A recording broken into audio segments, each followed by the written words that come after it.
And joining me now is Lieutenant General Russel Honore. He recently led the review of security at the U.S. Capitol in the wake of the January 6th insurrection. First off, on this Sunday, on Memorial Day weekend, to my old friend, General Honore, we've known each other for many, many years, but we can never remember to thank you and your brothers and sisters in uniform for your service to our country. Ali, this is a very special weekend to all our military families around the world.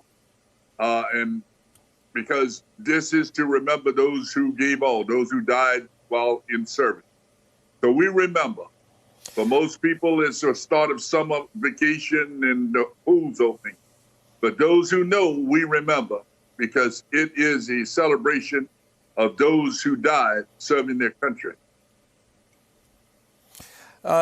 General, a number of people have said you did the study of the security and the security lapses and the things that need to be done and the staffing levels at the U.S. Capitol, and that's the thing that's going to keep us safe in the future, so we're done. We don't need a commission. But your remit was limited. You did what you were asked to do, and you were able to make recommendations, some of which have not been carried out yet because they involve more funding and they involve more staffing. But fundamentally, the underlying issues around how that insurrection came to be and who motivated it and who paid for it, that's a bigger job than one guy can do.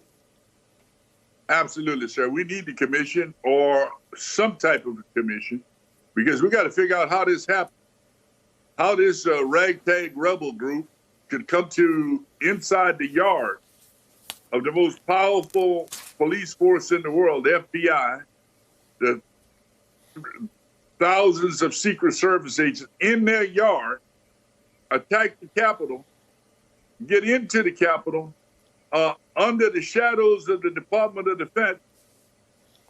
Government didn't work that day. And that's why we need to have this investigation. How did that happen? How did the right intelligence then get to the right people?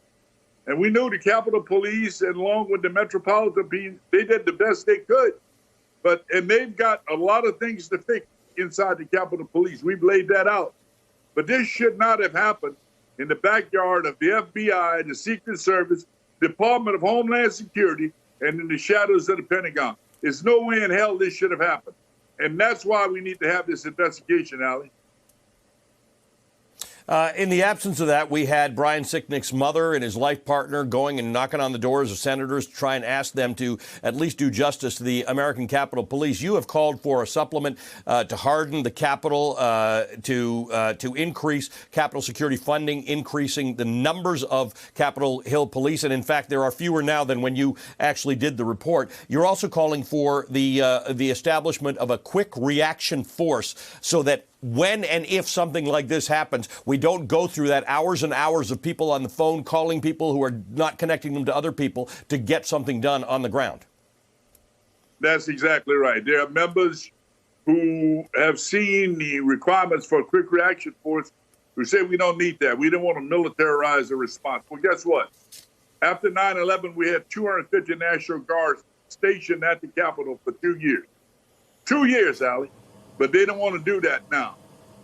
We also have a squadron of F-15s over at Andrews Air Force Base, 24/7, National Guard. We have a National Guard Air Defense Battery put in D.C. after 9/11. And we have over 600 Marines on standby not far from the Capitol in case there's a chemical. So the military is already involved. Our mission, our oath is to defend the Constitution against all enemies, foreign and domestic.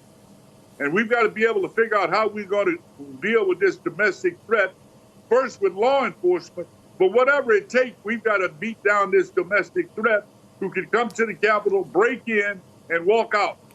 We need to change the rules of engagement for the Capitol Police. There's no way in hell people should be able to walk in there with sticks and almost take our democracy down. We need to be able to use other means to be able to do that. General, thanks as always for your continuing service to this country, and we'll remember your message as everybody gets out there and has picnics and starts grilling their burgers today. Remember what this day is about. Remember those who have died in service of the American Republic. Lieutenant General Russel Honore led the security review of Capitol following the January 6th insurrection. He was also the head of Task Force Katrina after Hurricane Katrina.